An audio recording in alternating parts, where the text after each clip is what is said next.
পাড়া পড়ে যাবে তো।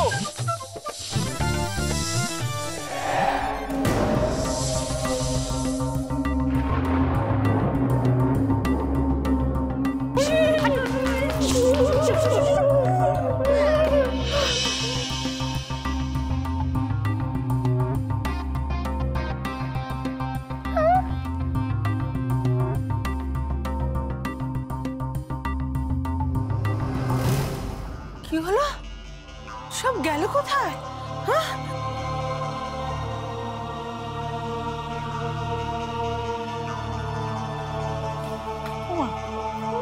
সবগুলো গেল কোথায়? হ্যাঁ, সবগুলো কোথায়? বাক্সে।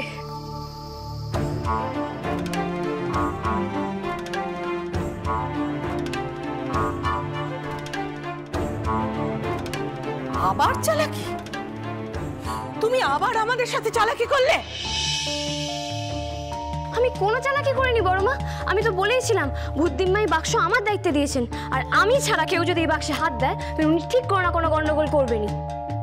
উনি তো আমাকেও বলেছিলেন যে উনি নাকি তার ঘাড় মটকে দেবেন। আমি বারণ করেছিলাম, তাই হয়তো সাপ ঢুকিয়ে দিয়েছেন। এই একদম মিথ্যে কথা বলবে না, তুমি মিথ্যে কথা বলছো। দিদি, দিদি শোনো, ও ওপরে গেছিল বাক্সটা আনতে, তখন কারসাজি করেছো। কি তুমি কারসাজি করেছো কিনা? একদম ঠিক কথা বলেছো। নির্ঘাত ম্যাজিক করে এসব করেছে ও। ম্যাজিক? ও মা, উনি ম্যাজিক জানবেন কি করে? আমি কোনো ম্যাজিক করিনি মেজমা। বড় মা, এই বাক্সটা বুদ্ধিমা আমাদের দিয়েছেন যাতে আমরা আমাদের ব্যবসা শুরু করতে পারি। বুদ্ধিমা আমাদের বিজনেস পার্টনার, উনি আমাদের কোম্পানির হেড, উনি আমাদের সবার মাথা। এই ব্যবসার যদি কোনো গন্ডগোল হয় তো উনি ঠিক কিছু না কিছু স্টেপ নেবেনই।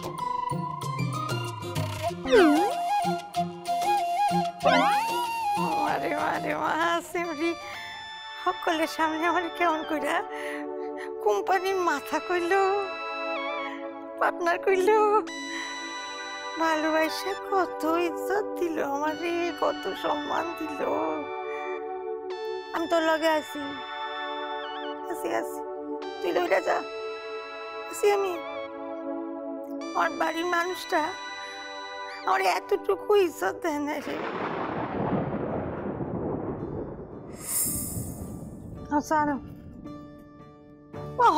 সময় হিসাব নিয়ে কি করো তুমি?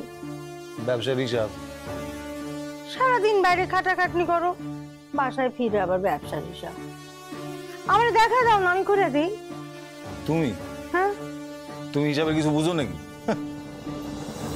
বুঝাইতে গিয়ে বুঝি, মা মানুষ হিসেবে বুঝবো না? দেখা দেখি তাও। আর ব্যবসা বুঝা ব্যবসাটা লাটে তুলতে হইব না। মাইয়া মানুষ আসো, মাইয়া মানুষের মতোই থাও। পারুন না ভাবতেছো কেন? সংসার খান তো মায়ের মানুষই চালায়, এখানে হিসাব লাগে না। তোমার ব্যাংক দেখে আবার সমুদ্রে গিয়ে সাঁতার দিতে চায়। দেখো, সংসার হিসাব খান না, মন দিয়া করো যাও, সোজা রান্না করে চলে যাও। ওই হলুদ লাগা হাতে না ব্যবসা হয় না, বুঝছো?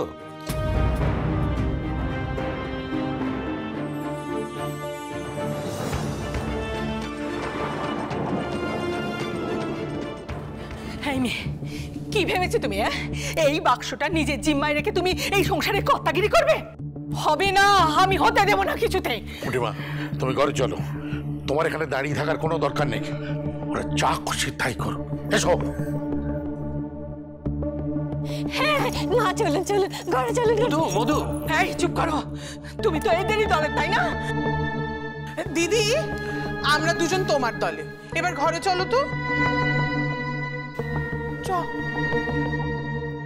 চলো বড়দি, চলো।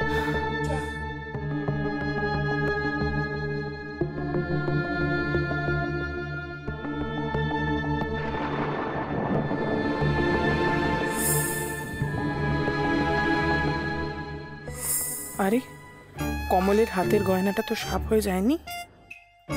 ওটা চুনি নিজে ওকে দিয়েছিল। তার মানে চুনি যদি নিজে হাতে কাউকে গয়না দেয় সেটাতে কোনো ঝামেলা হবে না।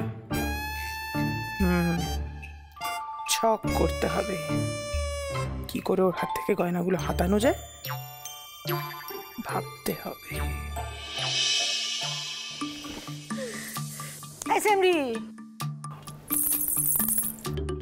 খাড়া খাড়া সময় নষ্ট করস কেন? জানা কামে হাত দে না, কামটা শুরু কর না। আমার যদি স্বপ্ন পূরণ না হয় না, আমি তোরে কিন্তু জল চায়া কামু। বলছি উনি আবার সাপগুলো গয়না করে দেবেন তো? পারবেন না। যা, তাহলে হোম ডেলিভারি করবো না আমরা? ওর ভালো মাইয়াটা। এই শুনুন না, আমিও যাবো। বলছি যদি গয়নাগুলো মানে সাপগুলো যদি গয়না করে না দেন তাহলে আমরা হোম ডেলিভারি করবো কি করে? সোনা না তো কি? সোনা এ তো ভারী। আরে এত ভারী মানে আপনার কি মনে হয় আমরা লোহার উপরে সোনার জল রং করে দিয়েছি? না না শুনুন, আমরা ওইসবের মধ্যে নেই।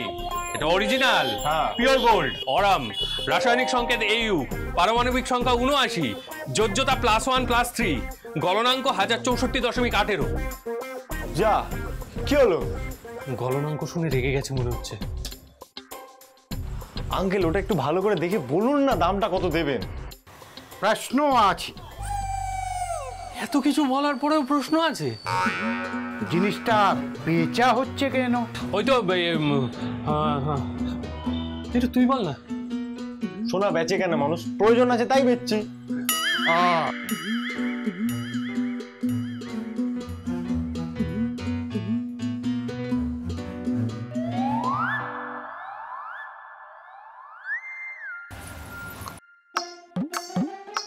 আরে ভোলা, দেখ তো কে তো খাদ আছে, কার গয়না আছে এটা?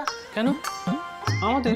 এ গয়না তো আজকের লয়, এ ঠাকুমা দিদিমার আমলের গয়না আছে।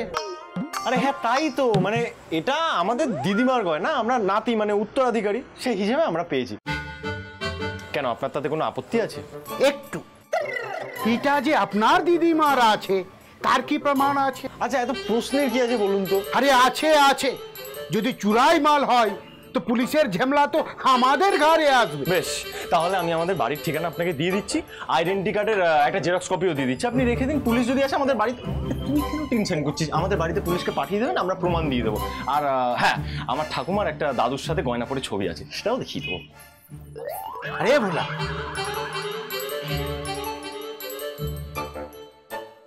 তা চেকে নিবেন না কেসে? Cash. Cheque cheque. Cash cash. Chuni একটু আসছি রে। এই বলছি আমি তো প্রায় অজ্ঞান হয়ে যাচ্ছিলাম। কেন গো, কি হয়েছে? আচ্ছা তো উত্তেজনার কিছু হয়নি, উত্তেজনার কিছু হয়নি, শরীর খারাপের জন্য নয়। ওই মলের যে অত দাম হতে পারে তার তো আমার কোনো আইডিয়াই ছিল না। অনেক টাকা পেয়েছে বুঝি? হ্যাঁ অনেক টাকা মানে। এই চুনি বাবা, তুই টাকাটা না তোর কাছে রেখে দে, বুঝতে পেরেছিস? আমি এর থেকে ওই কিছু টাকা নিরুকে দিয়েছি, ও কি সব ওই ব্যানার পোস্টার লিফলেট ফিফলেট ছাপাবে না, ওই জন্য। দাদা আমাকে দেওয়ার কি দরকার ছিল? ওটা তুমি তোমার কাছেই রাখো। আমাদের এখন বাসন কোসন লাগবে, সবজি চাল ডাল কত কিছু আছে বলো তো। হ্যাঁ আমি বলছি কি, ওই যে বাসন কোসনগুলো ওইগুলো ওপাড়ার কালীচরণ থেকে নিয়ে এসো। ভাড়ার দোকান, কম দামে পেয়ে যাবো আমরা, সস্তায় পাবো, তাই না? বাবা